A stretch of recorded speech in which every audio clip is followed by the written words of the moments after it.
Bien, hermanos, vamos a tener el estudio bíblico de hoy martes. Estamos a 1 de junio, hemos inaugurado mes y estábamos aquí alabando al Señor. Menuda fiesta teníamos, hemos liado una. Qué bien poder alabar a Dios, qué pena a los que no podían estar. Pero saludamos a los hermanos que se conectan ahí en internet, en el directo, porque no pueden venir aquí personalmente. Y ¿La alabanza no se graba? ¿La alabanza de los martes? Normalmente no. No sale. Pues tenía de salir, porque iban a flipar. Claro, hombre, van a disfrutar también. Bueno, se puede conectar la alabanza, se desconecta y entonces se conecta el estudio bíblico. Bueno, así les damos envidia a los que están en casa. Bien, estamos en Hechos de los Apóstoles, capítulo 8, y vamos a continuar viendo lo que el Señor nos enseña aquí en su palabra. Estamos estudiando la historia de la Iglesia y comienza allí en el libro de Hechos, justo cuando Jesús es ascendido a los cielos. Ellos obedecen la palabra del Señor de ir a Jerusalén y estar allí juntos, esperando recibir el poder de lo alto. Y cuando llega el poder de lo alto, el Espíritu Santo sobre ellos, la Iglesia comienza con poder y miles se van añadiendo cada día a la Iglesia. Y en ese crecimiento, porque ahora vamos a hablar de Felipe, uno de los diáconos, no el Felipe el apóstol, porque también hay un apóstol que se llamaba Felipe, sí el diácono, que en la lista está detrás de Esteban. Habíamos visto en el capítulo 7 la muerte de Esteban, el primer mártir de la Iglesia. Estamos en plena persecución cristiana y en plena persecución cristiana la Iglesia no para de crecer.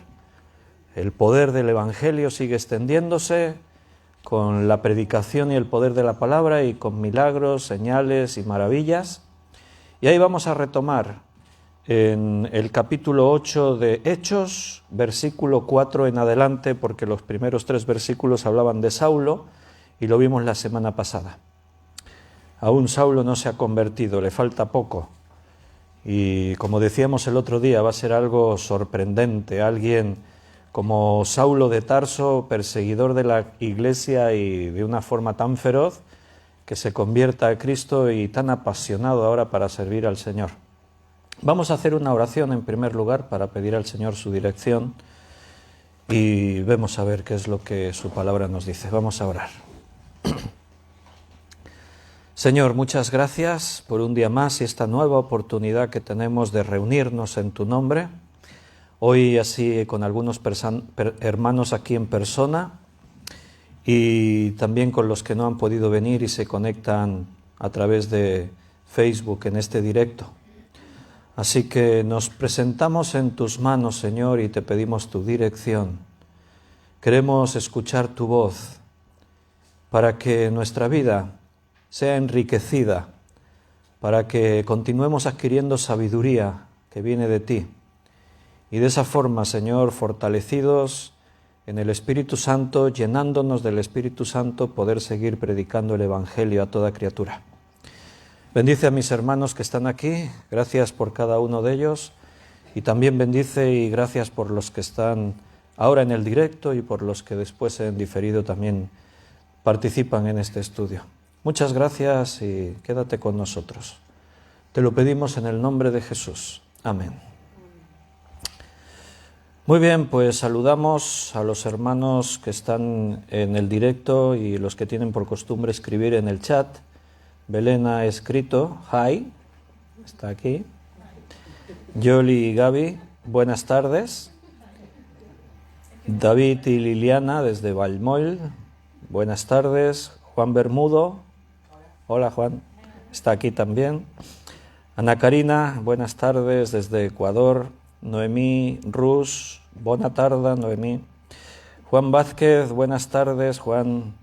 Y Enoe Guevara, ¿Ves? Enoe sí que podía haber dicho hi porque ya está en Estados Unidos. Pero ahí está.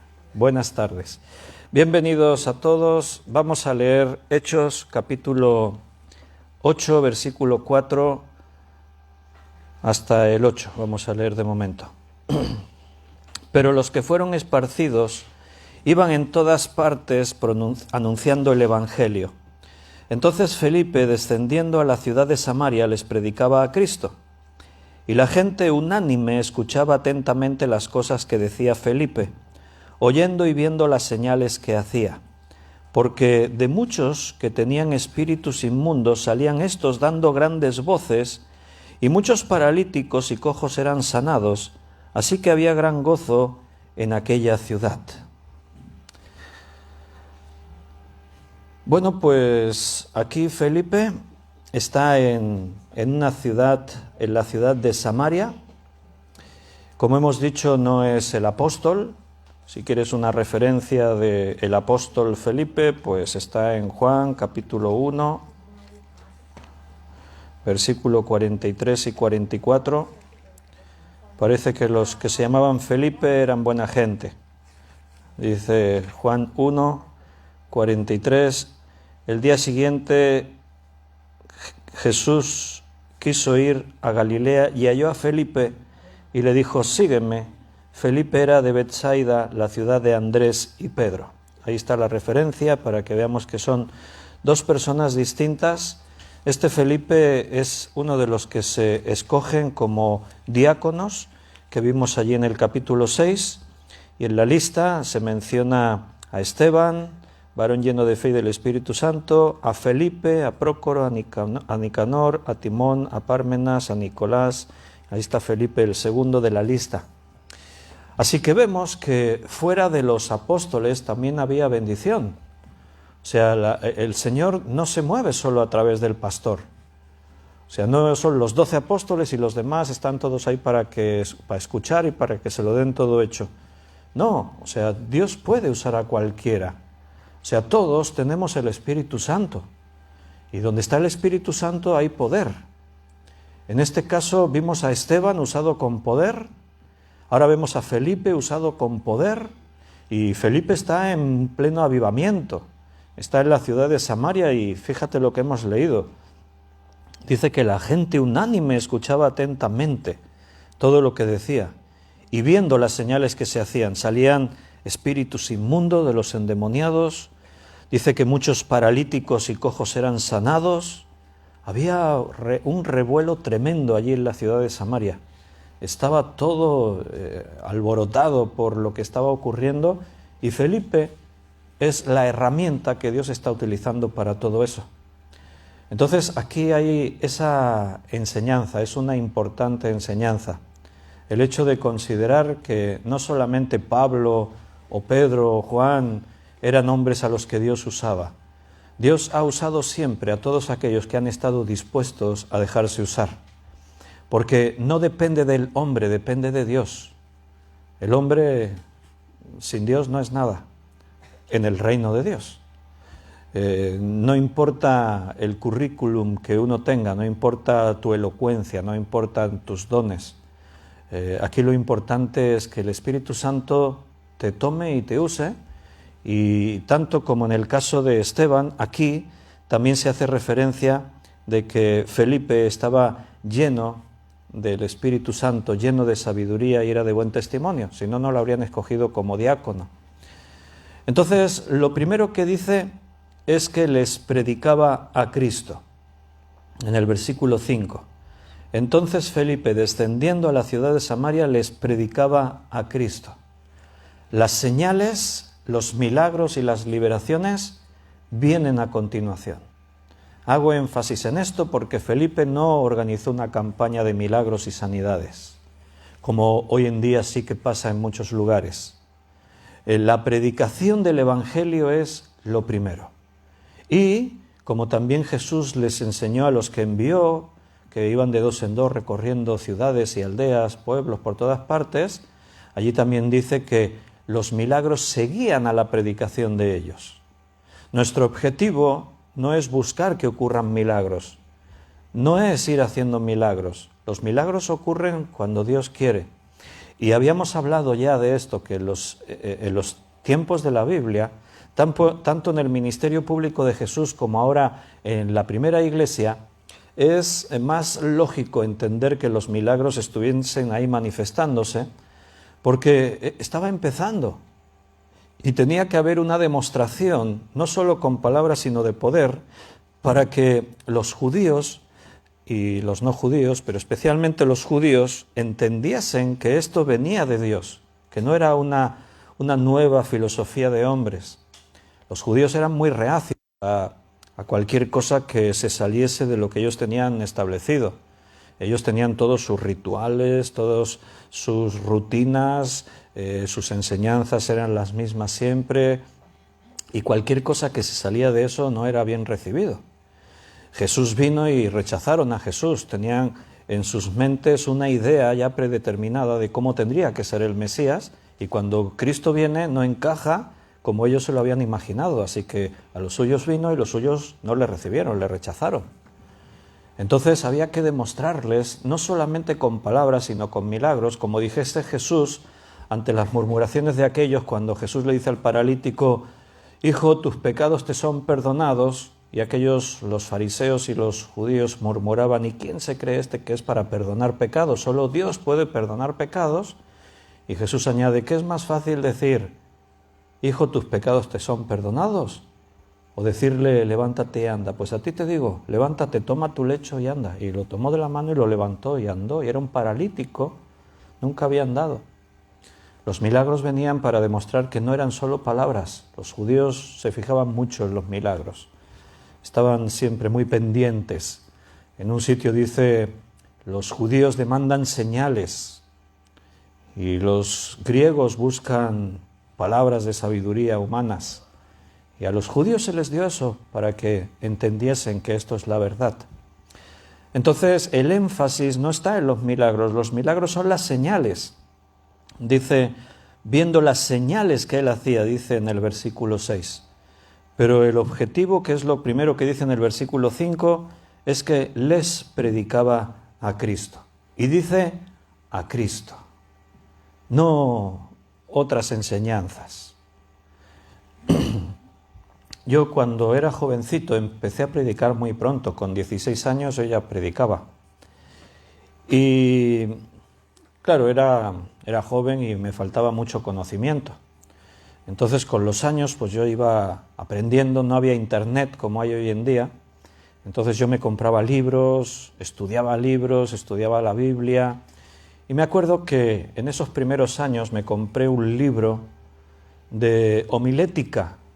La homilética es el arte de predicar, es poner las Sagradas Escrituras en público. Y entonces me sorprendió que dentro de las leyes de la homilética había una ley que decía que toda predicación en la iglesia siempre tiene que ser cristocéntrica. Toda predicación que hacemos tiene que tener a Cristo como centro. Y digo, me sorprendió porque de pronto yo en mi falta de madurez y de conocimiento, pues pensaba, pues yo me parece que alguna vez he predicado y Cristo no era el centro. Pues no sé, si cogía el relato del diluvio y hablaba de Noé, a lo mejor en toda la predicación no mencionaba a Cristo ni una sola vez. Error. Porque si hablas del diluvio no puedes dejar de hablar de Cristo. ¿Qué era el arca? Era un tipo de Cristo. El único lugar de salvación era el arca. Todos los que entraron al arca se salvaron. Los que no entraron en el arca se perdieron. Eso es una ilustración de lo que es Cristo. El que está en Cristo será salvo, el que no está en Cristo se perderá. Toda la Escritura, Antiguo y Nuevo Testamento, cada rincón de la Escritura presenta a Jesucristo. Él es el centro de las Escrituras. Por eso en homilética, una de las leyes de la homilética es esta: toda predicación siempre tiene que ser cristocéntrica. Cristo tiene que ser el centro de la predicación. Y Pablo lo sabía, por eso él decía, y no me propuse saber entre vosotros cosa alguna, sino a Cristo y a este crucificado. Él predicaba a Cristo. Todo lo demás no le interesaba. De palabras de humana sabiduría podía haber estado usando y haber dado enseñanzas y cosas, pero nuestra predicación es Cristo. Si no, perdemos la esencia de lo que somos y a lo que Dios nos ha llamado.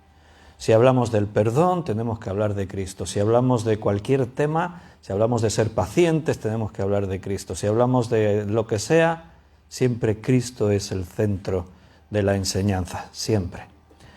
Y Felipe vino y no predicaba simplemente enseñanzas, les predicaba a Cristo. Y es interesante que dice que la gente unánime escuchaba atentamente. O sea, no eran 3 o 4 que salían a escuchar, no, la gente venía a escuchar. Estamos en Samaria.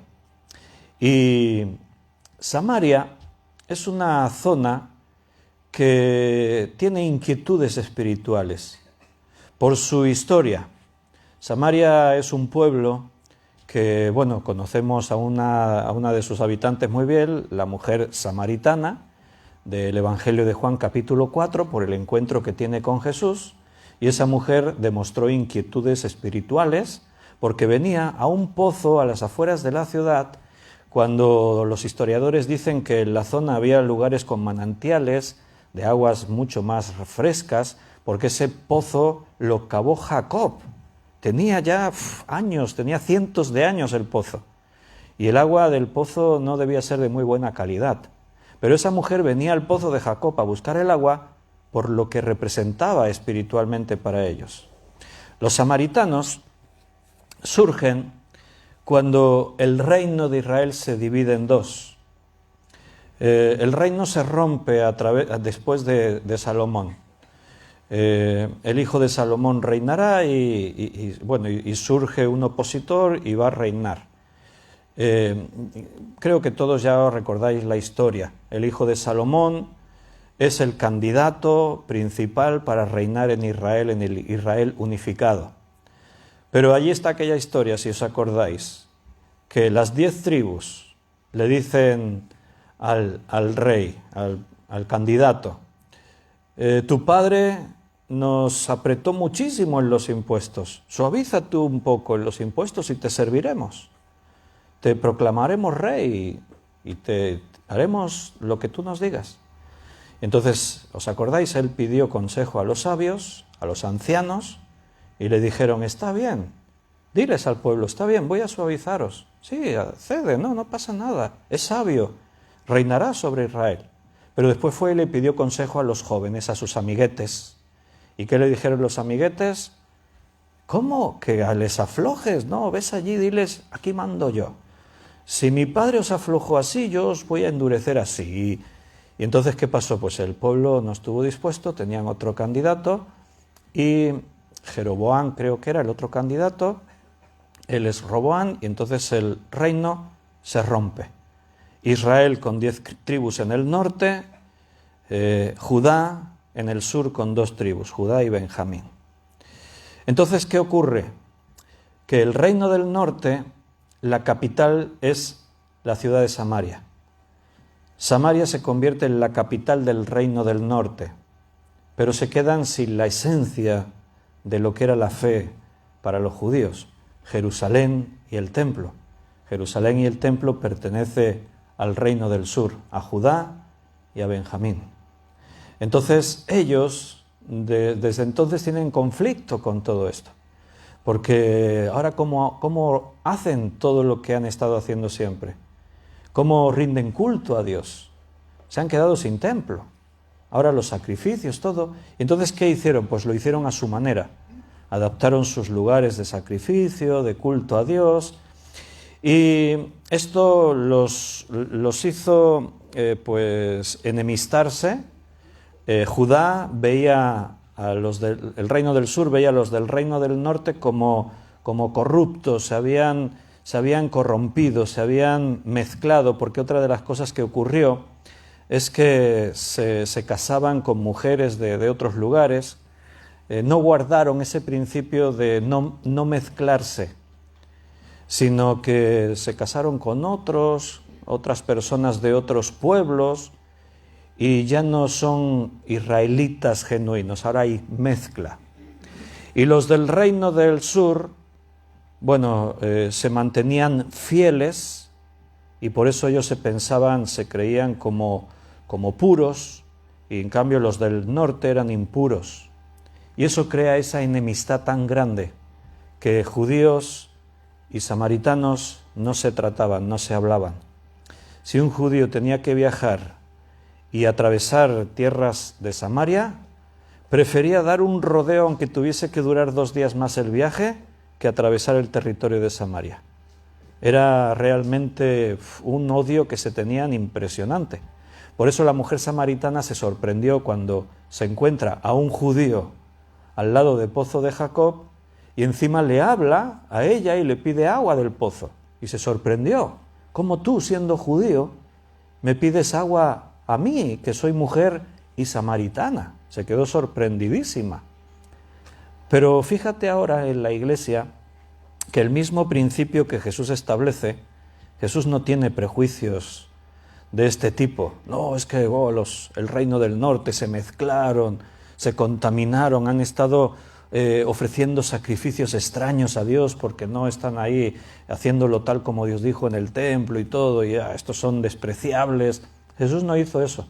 Jesús vino a Samaria a bendecir a los samaritanos, porque esa mujer fue a la ciudad y se lo contó a todos: venid y ved vosotros, y allí hubo mucha bendición.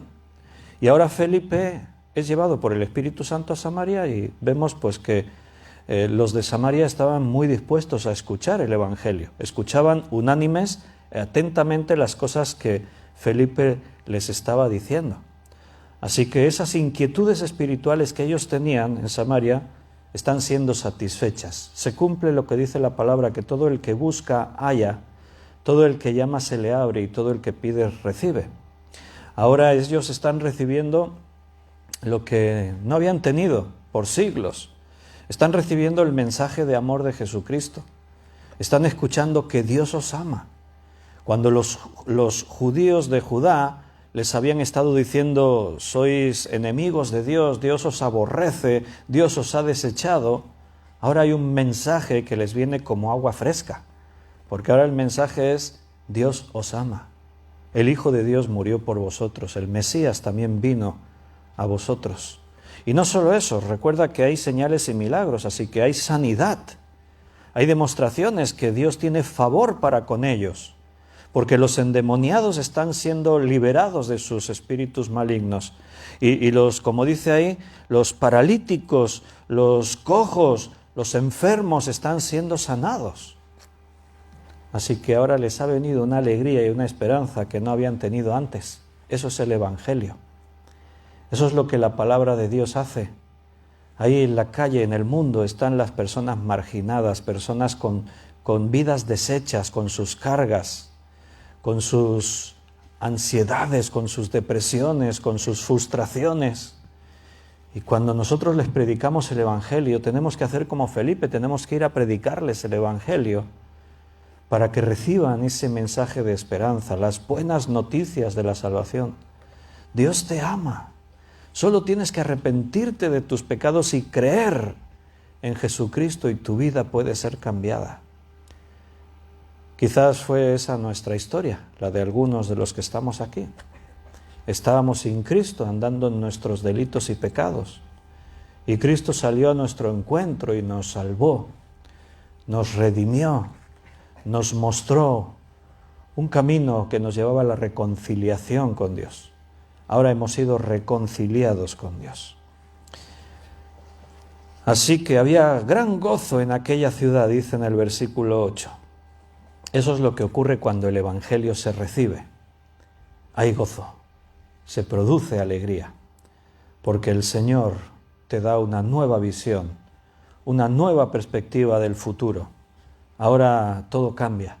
La vida ya no es una tragedia, aunque haya tragedias. Ahora las tragedias son temporales, son circunstanciales, y en todo Dios tiene propósitos. Y ahora en el versículo 9 en adelante hay una historia curiosa, porque había un hombre que se llamaba Simón y que ejercía la magia, era un mago. La palabra se podría traducir como brujo también. Y vamos a leerla porque es una historia interesante. Dice en el versículo 9 en adelante: pero había un hombre llamado Simón que antes ejercía la magia en aquella ciudad y había engañado a la gente de Samaria haciéndose pasar por algún grande. A este oían atentamente todos, desde el más pequeño hasta el más grande, diciendo: este es el gran poder de Dios. Nota, los samaritanos siempre andaban buscando las cosas de Dios, tenían inquietudes. Y veían a este mago y hacía señales y cosas y decían: oh, este es el poder de Dios. Estaban ahí maravillados, ¿no? Versículo 11. Y le estaban atentos porque con sus artes mágicas les había engañado mucho tiempo. Nos vamos a detener ahí un poquito y después ya leeremos más, iremos avanzando. Pero aquí lo primero que vemos es que aparece en escena este hombre, que se llama Simón, que antes ejercía la magia, pero fíjate lo que dice: había engañado a la gente de Samaria haciéndose pasar por algún grande, y en el versículo 11 también dice: porque con sus artes mágicas les había engañado durante mucho tiempo. O sea, era un mago, pero como casi siempre pasa, estos magos en realidad no tienen ese poder que pretenden mostrar. Lo que hay son engaños, mentiras. Se utilizan artimañas y trucos y cosas para engañar a la gente. Hoy en día hay dentro de las artes escénicas, así de lo que se hace en escenarios, en teatros, en lugares, están los que se dedican al ilusionismo, a la magia. Y se lo trabajan muy bien, porque hay trucos muy buenos. La gente, claro, el entretenimiento está en que los trucos que hace el mago, pues la gente no sepa cómo lo está haciendo, cómo lo hace eso. Vaya, es impresionante lo que hace, fíjate y tal. Pero son trucos.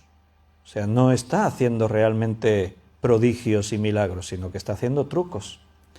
Hoy en día, como Internet lo cuenta todo, pues tú puedes buscar, hay gente que en Internet se dedica a desvelar los trucos de los magos. Entonces tú puedes ver por ahí que hay algunos que te enseñan cómo se hacen los trucos. Así que los magos cada vez lo tienen más difícil, se lo tienen que currar. Y siempre un mago va a jugar con nuestros límites en la atención, con su habilidad para distraerte mientras hace otra cosa. Es el mismo principio que hace un carterista cuando te roba el reloj y te roba la cartera y tú ni te enteraste. O sea, un pequeño roce, un distraerte preguntándote un no sé qué, y cuando te has dado cuenta ya se fue y ya te han robado y ni te enteraste. Hay que tener mucho cuidado. Hay zonas, si tú te vas a Barcelona, en el metro, por ejemplo, hay carteles que avisan peligro de los carteristas, donde hay muchas aglomeraciones de turismo, en las Ramblas de Barcelona, en lugares así.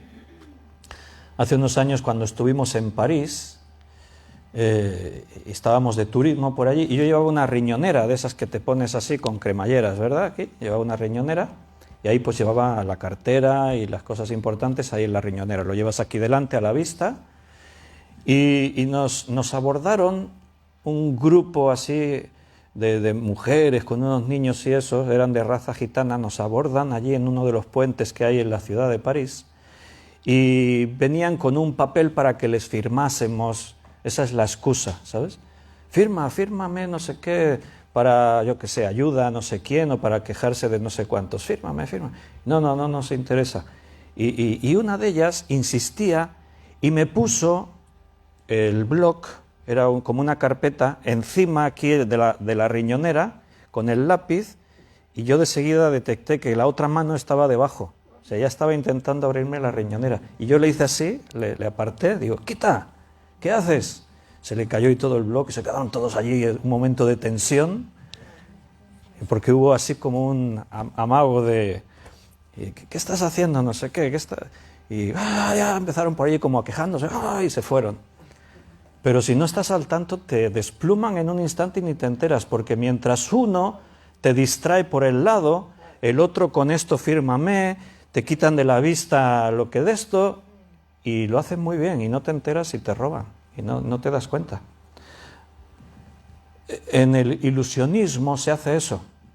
El mago te está captando tu atención en un punto y mientras está haciendo otra cosa y tú no eres consciente.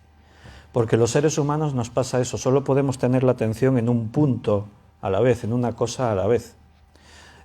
Hay este programa Brain Games de documentales que en YouTube los puedes buscar, juegos de la mente, y es muy interesante porque en uno de esos documentales se muestra este principio, cómo se pueden engañar a nuestros sentidos. Y hay algunos experimentos muy curiosos, porque se le pide a unas personas que cuenten cuántas personas van a aparecer como jugadores de básquet botando pelotas, van a aparecer en el escenario y van a aparecer unos con la camiseta de un color, otros con la camiseta de otro color, y entonces al que participa se le pide cuenta cuántos aparecen con la camiseta de este color, cuántos aparecen con la camiseta del otro color. Y entonces él está ahí pendiente y aparece gente botando el balón y entonces van saliendo gente con las camisetas y tú vas contando. De la camiseta azul 1, 2, 3 y vas contando, camiseta azul 5, 6, 7. Si tú no estás contando, tú estás viendo todo lo que está pasando, de pronto aparece en la escena un tipo disfrazado de conejo. Así, aparece por allí uno disfrazado de conejo, cruza por todo, por delante de todos allí, por el escenario, se da una vuelta por allí y se va. Acaba el experimento y le preguntan, ¿cuántos han salido con la camiseta azul? Y este se lo dice, 23. Y le preguntan, ¿has visto el conejo? Y dice, ¿qué conejo? Y tú que estabas viendo, dice, no puede ser, ¿no ha visto el conejo? Pero si ha estado ahí, se ha estado paseando, ¿por qué no lo ha visto? Porque estaba concentrado intentando contar, porque los jugadores se mezclaban los de las camisetas y él tenía que ir contando cuando aparecían y su atención solo estaba en ver camisetas azules. Bueno, los críos nuestros, esto seguro que lo ven. Nosotros sí, pero mi hija, ya digo que lo ven, están tomando el ordenador. No les pasa ni a verlo, lo ven todo. En este mundo, hoy vivimos en un tiempo en el que el esoterismo es un negocio. Según datos oficiales, el mercado del esoterismo en España mueve más de 4.000 millones de euros al año.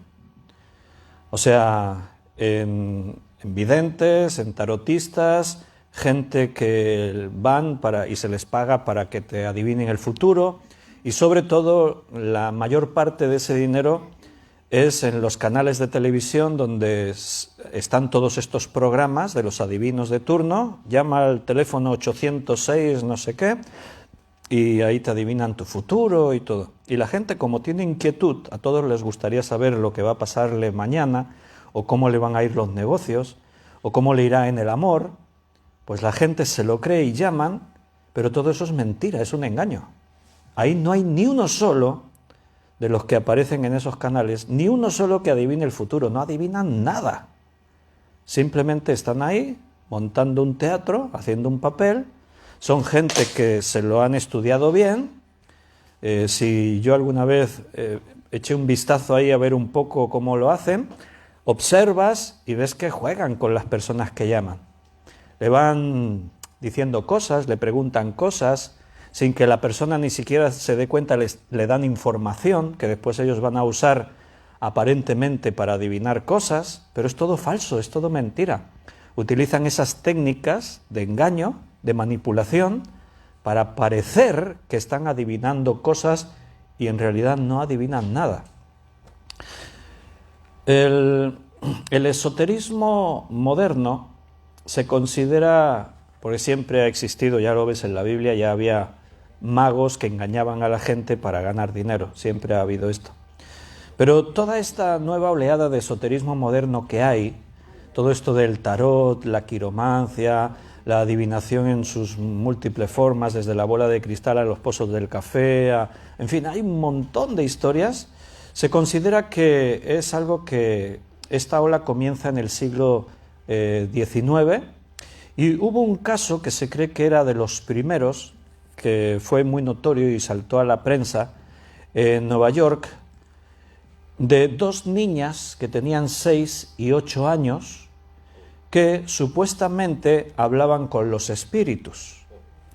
Entonces se hicieron famosas, salieron hasta en televisión y todo, porque estas niñas, se corrió la voz de que podían hablar con los espíritus de los difuntos, y que los difuntos les revelaban cosas hablándoles en privado o dando golpes. A veces estaban ahí las dos niñas sentadas, debía ser una escena así como muy tétrica, ¿no? Y muy de película de miedo, las dos niñas de 6 y 8 años sentadas, y le preguntaban a los espíritus, y se oían en la sala, ahí había otras personas, y de pronto se oían golpes que les daban un mensaje a las niñas. Y la gente, pues, algo así. Pues los espíritus tienen que comunicarse de alguna forma. Sí, código Morse. No sé lo que habré dicho, porque yo no sé Morse, igual he insultado a alguien. Bueno, entonces, estas dos niñas hicieron a su familia muy rica, porque ganaron muchísimo dinero con todo esto. Después se descubrió el fraude y se supo que eran las niñas mismas las que daban los golpes sin que se dieran cuenta. Como solían ponerse así en habitaciones medio oscuras, tenían por ahí una madera, algo que sonase los sonidos fuertes, y mientras una distraía, la otra daba los golpes. Dos niñas muy listas y que hicieron muy rica a su familia. Mira, los colegios de psicólogos, psiquiatras, la OCU, que es la Organización de Consumidores y Usuarios, advierten que todo el mundo del esoterismo es un fraude. Así lo publican oficialmente en todos sus estudios. O sea, todo esto que hay en televisión, hay algunas televisiones, Telecinco es una de las que tiene mucho de esto, y todas las televisiones locales, todo esto a ciertas horas de la noche, todo son gente adivinando el futuro, que si llamas, todos son teléfonos de estos 806, que cada llamada te cuesta una fortuna, y te enredan para que estés ahí unos cuantos minutos. O sea que te sale caro el llamar para que te adivinen el futuro. Aquí en España, ¿os acordáis del caso de Marta del Castillo? Aquella chica que fue asesinada, supuestamente por el que era su novio. Es un caso muy enrevesado, porque nunca se ha sabido bien nada, a pesar de saber que el asesino fue este. Siempre ha habido dudas de que si hubo cómplices, quién fueron los cómplices, pero lo más duro de todo esto es que nunca dijeron dónde estaba el cuerpo.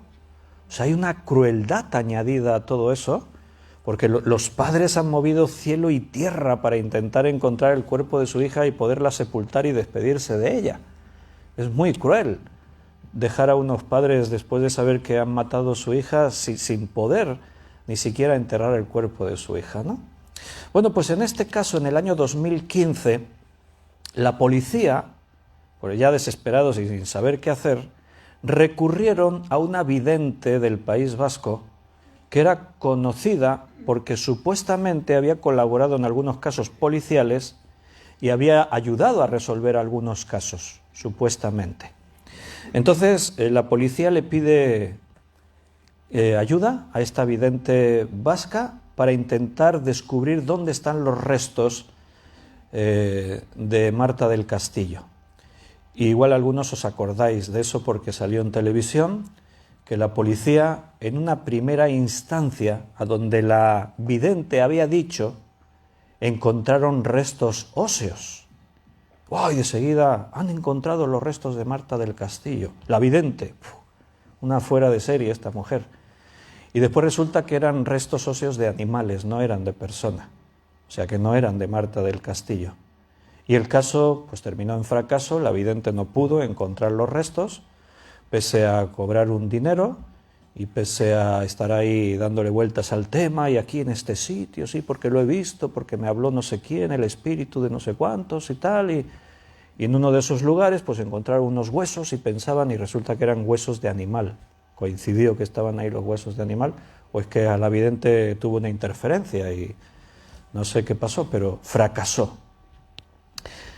En Telecinco, hace años, hubo un programa que se titulaba Más allá de la vida, en la que una adivina que se llamaba Anne Germain, no sé si lo pronuncio bien, se dedicaba le traían famosos, invitados, es un perfil clásico del Telecinco, le traían famosos y esta adivina en el programa pues les iba revelando cosas, les adivinaba cosas de su pasado, los famosos se sorprendían, sí, es verdad.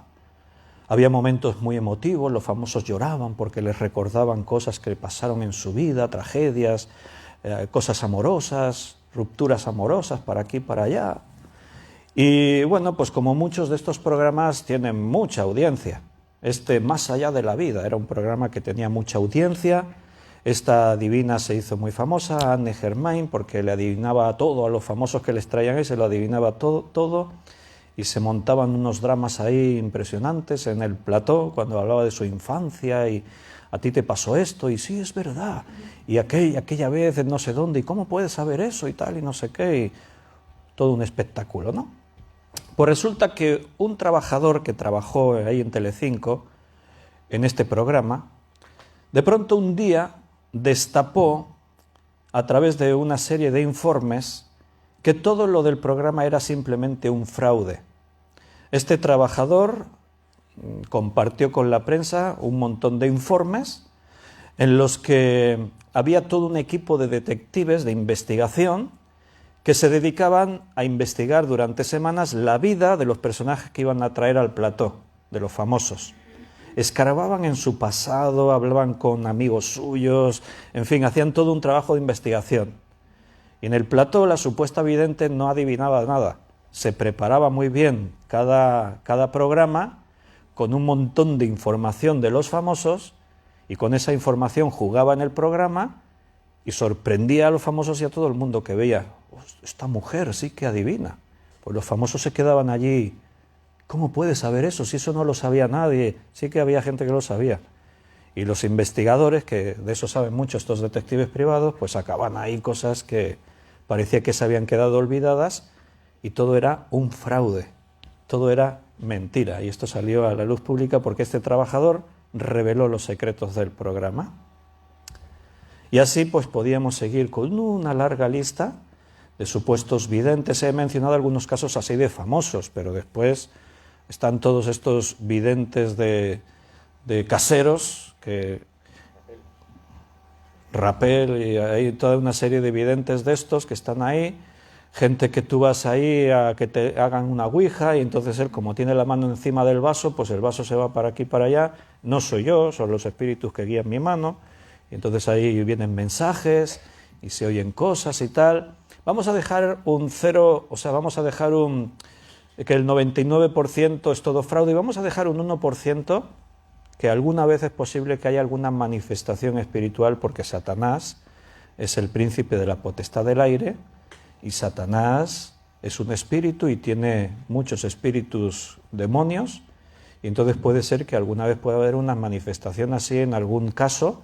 Ha habido algunos casos que siempre se han quedado así, casos así muy especiales, muy sorprendentes, que no había muchas explicaciones. Puede ser que Satanás está ahí. Pero te repito, el 99, no sé cuántos % todo es fraude, todo es mentira. Son medios para ganar dinero muy fácilmente. Y de esas personas así que quieran ganar dinero fácilmente nunca van a faltar. Siempre va a haber muchos. Me acuerdo, hace algunos años íbamos a comprar allí al Parque Central, cuando el Eroski estaba así más grande, y eso, muchas veces íbamos a comprar allí. Y 1 o 2 veces al año hacían como una feria esotérica.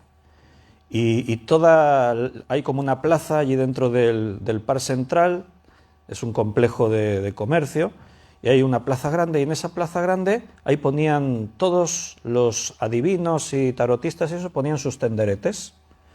Ahí tenían unas mesitas, se sentaban con sillas, todo aquello se llenaba así de gente, y uno estaba allí con el tarot, otro estaba allí y leía la mano, otro estaba allí y te leía lo que haga falta, te lo leen todo, para adivinarte el futuro.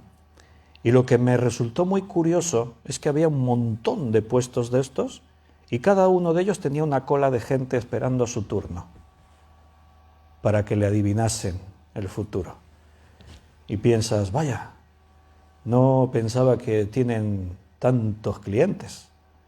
Parece que dices, bueno, no debe haber mucha gente que se cree esas cosas. Pues sí que hay muchos. Se lo creen. Y como te decía antes, solo tienes que mirar algún día algún programa de esos de televisión, que verás que los teléfonos no paran, siempre están llamando gente. Y hay que ver a los adivinos que salen en esos programas. O sea, sale cada uno que dices, madre mía. Es que solo su presencia, solo el aspecto que tiene, solo la forma de hablar, es que no transmite confianza por ninguna parte. Buenas noches, bendiciones. No lo conozco. Pero es que los ves y dices, pero ¿cómo la gente puede que no transmiten credibilidad ninguna? O sea, son unos charlatanes y hasta dices, o sea, pones a un tipo de esos que están todo el día en un bar metido, que ya desde por la mañana ya van un poco borrachos, lo pones ahí a adivinar y es lo mismo. O sea, es que el perfil, los ves ahí que dices, no sé cómo la gente se puede tragar estas cosas, pero no le faltan clientes. Bueno, pues ahí en Samaria, Simón el mago estaba haciéndose de oro porque tenía mucho éxito entre la gente. Dice que la gente había sido engañada por él y muchos le seguían. Dice que a oían atentamente todos, desde el más pequeño hasta el más grande, diciendo, este es el gran poder de Dios. Engañó a todos en la ciudad. Todos estaban maravillados con el poder y decían, esto viene de Dios, el poder viene de Dios. Pero fíjate lo que pasó, versículo 12. Pero cuando creyeron a Felipe, que anunciaba el evangelio del reino, el reino de Dios y el nombre de Jesucristo, se bautizaban hombres y mujeres. O sea, cambiaron rápidamente, abandonaron a Simón el mago para irse a seguir a Felipe. Era más convincente lo de Felipe. El poder era más grande, superaba a Simón, sin duda. Simón podía hacer trucos, podía hacer engaños, pero eso de sanar a paralíticos, a cojos, eso de hacer este tipo de milagros, eso Simón no lo puede hacer. Se puede hacer algo puntual. Yo creo que en el mundo evangélico, en algunas de estas reuniones de sanidades, ahí también se hacen engaños. A veces también se ha filtrado alguien del equipo que confesó y dijo, y ahí se cometen engaños. Hay gente que está cómplice y son los que al final en el culto, y ahora queremos saber quién recibió su milagro, y de pronto ahí sale uno y dice, yo venía con muletas, no podía casi ni andar, y mira ahora, y por allí por el escenario, muchos de estos son cómplices. Es mentira. ¿Sabes que dentro de las iglesias también hay esoterismo? ¿Sabes que hay esoterismo cristiano? En muchas iglesias ocurre eso. O sea, se mezclan cosas de las artes mágicas, de la metafísica, y a veces se disfraza de psicología y se mete ahí un montón de historias en la iglesia. Estuvimos haciendo una serie de estudios, cortita, que hablábamos del Kundalini, hablábamos de esto de las constelaciones familiares, y hablamos de una serie de cosas que tienen más que ver con la magia que con la psicología. Y se meten en las iglesias todas estas cosas. Todo esto de la bendición de Toronto y todo eso tiene que ver con muchas cosas de estas, pero... Y hay mucha mentira, hay mucha falsedad. Hay por ahí por YouTube algún vídeo grabado con cámara oculta. Hay uno que sale Benny Hinn, el famoso predicador de los chaquetazos. ¿Qué es eso de Toronto? La bendición de Toronto. La bendición de Toronto es que se caen de espaldas cuando el predicador hace así con la mano, o les toca y se caen. Hay un vídeo por ahí de Benny Hinn, que el otro día hablábamos en un estudio y yo en los comentarios compartí el vídeo de Benny Hinn a chaquetazo limpio con todos, y la chaqueta tiene una bendición impresionante, porque a todo el que le da chaquetazo lo tira al suelo, se caen así tiesos para los lados. Claro, lleva bolas de plomo en los bolsillos de la chaqueta. Hay un vídeo grabado con cámara oculta, alguien del equipo, no sé qué, lo grabó, y se ve Benny Hinn con su equipo, o sea, la imagen y el sonido es un poco así porque está grabado en oculto, y están allí, están fumando opio, y están allí hablando de sus planes, y sí, vamos a montar esto así, vamos a hacer no sé qué, están planeando su estrategia para la reunión siguiente. Y hay algunos vídeos así en YouTube que salen algunos pues explicando esos fraudes, de que en esta reunión de sanidades que salió diciendo que había sido sanado era mentira. De hecho, también hay por ahí alguna película que tocan estos temas así, de los fraudes que los predicadores evangélicos montan en sus sesiones de sanidades. Mira, cuando Dios sana, sana. Y lo hace a los ojos de todos. No hay que montar espectáculo, no hay que hacer una reunión de 4 horas, ven y recibe tu sanidad, y tienes que estar ahí mentalizando a la gente durante 2 horas para que se crea ese clima de una especie de autohipnosis o una psicosis colectiva, y no hace falta todo eso. No hay que dar dinero, es gratuito. Los milagros ocurren como Juan y Pedro, van allí al templo y en la puerta de la Hermosa un cojo, ay, pues no tenemos dinero, mira, no tenemos ni plata de oro, pero lo que tenemos te damos, en el nombre de Jesús levántate y anda. Y ahí el cojo se levantó, se pegó allí unos cuantos saltos por todo el atrio, la gente allí, ¿qué pasa? ¿Qué pasa? Y Pedro y Juan aprovechando y predicando el Evangelio de Jesucristo, y un montón de convertidos. Los milagros en el Señor ocurren así, cuando Dios quiere hacer los milagros. El problema de estos apóstoles y predicadores y sanadores es que no buscan la voluntad de Dios. Ellos organizan sus campañas de sanidades, y en sus campañas de sanidades se ofrece, ven y recibe tu milagro. ¿Dónde está la voluntad de Dios ahí? ¿Dónde dice en la Biblia que Dios nos ha llamado a hacer campañas de sanidades? No lo dice en ningún sitio. Felipe fue a predicar a Jesucristo, y como consecuencia de la predicación había milagros. Y siempre en la iglesia ocurrió así, en la Biblia siempre ocurrió así. Predicaban la palabra de Dios y los milagros ocurrían. Pues la gente dejaron de seguir a Simón porque habían creído, y el hecho de que diga y fueron bautizados es que había convicción.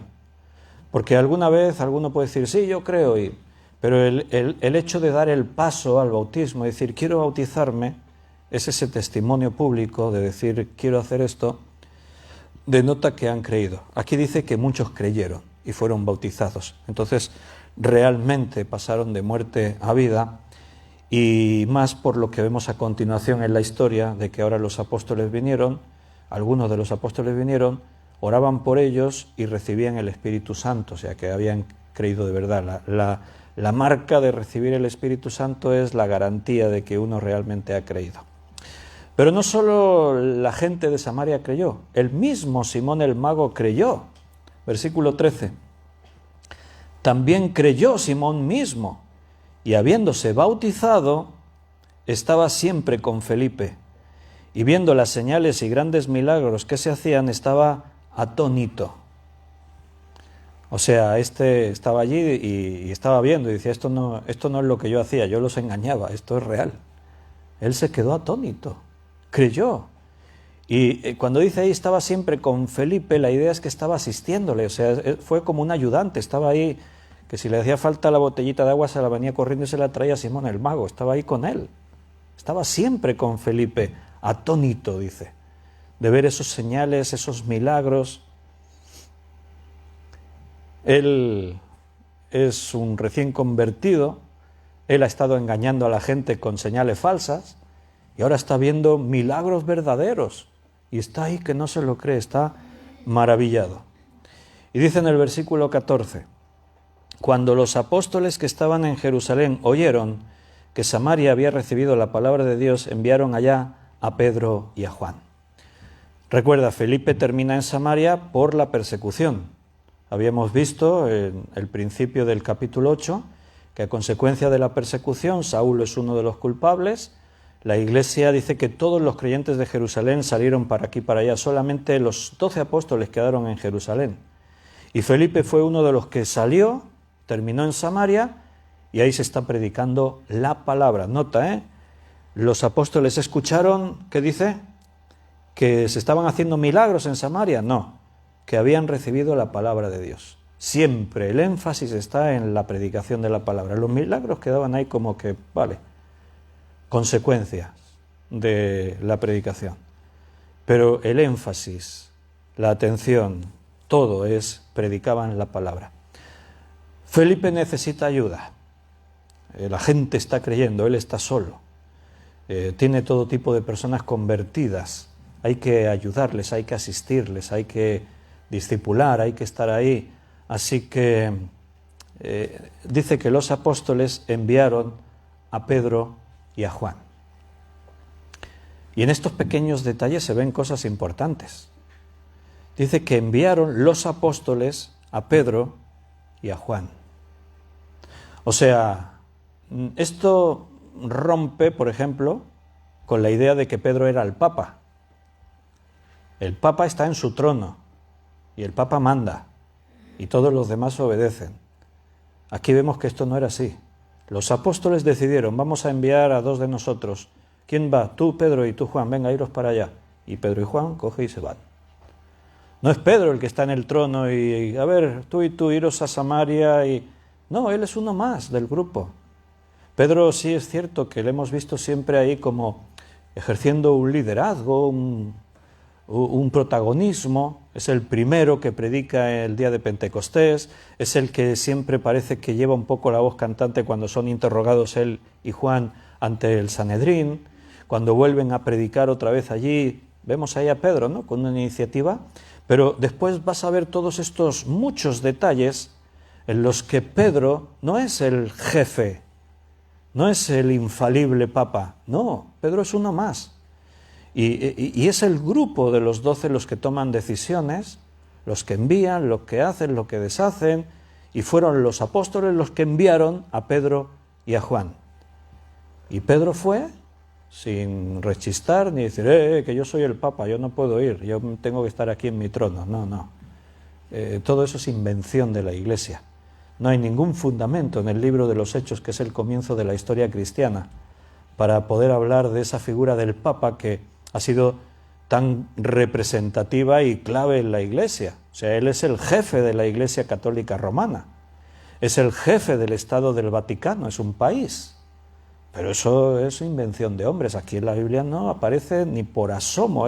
Vaya, no es que hay algo que es dudoso y parece que... No, es que absolutamente, rotundamente no hay papa. Nada que ver. Y mucho menos con el perfil del papa, infalible, que no se puede casar, que no sé qué. O sea, cosas que parecen increíbles que en la Iglesia se aceptasen y se estableciesen como dogmas, pero eso es lo que hay. La Iglesia así actúa.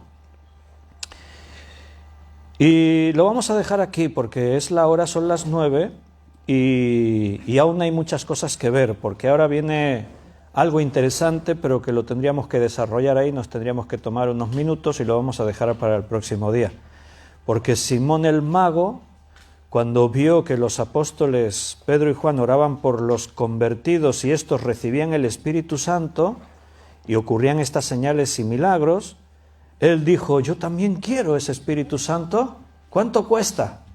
Y entonces buscó dinero para pagar. Y cuando Pedro se encontró con esto, se escandalizó y le dijo, Simón, tu dinero perezca contigo, muérete con tu dinero.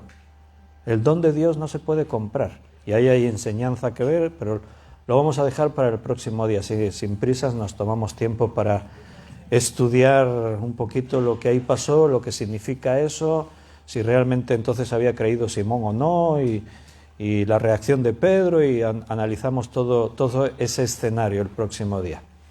Así que nos despedimos por hoy de los hermanos que están en internet y si Dios nos lo permite, mañana miércoles a las 8 tendremos nuevamente nuestro estudio bíblico y los que estamos aquí vamos a tomar un tiempo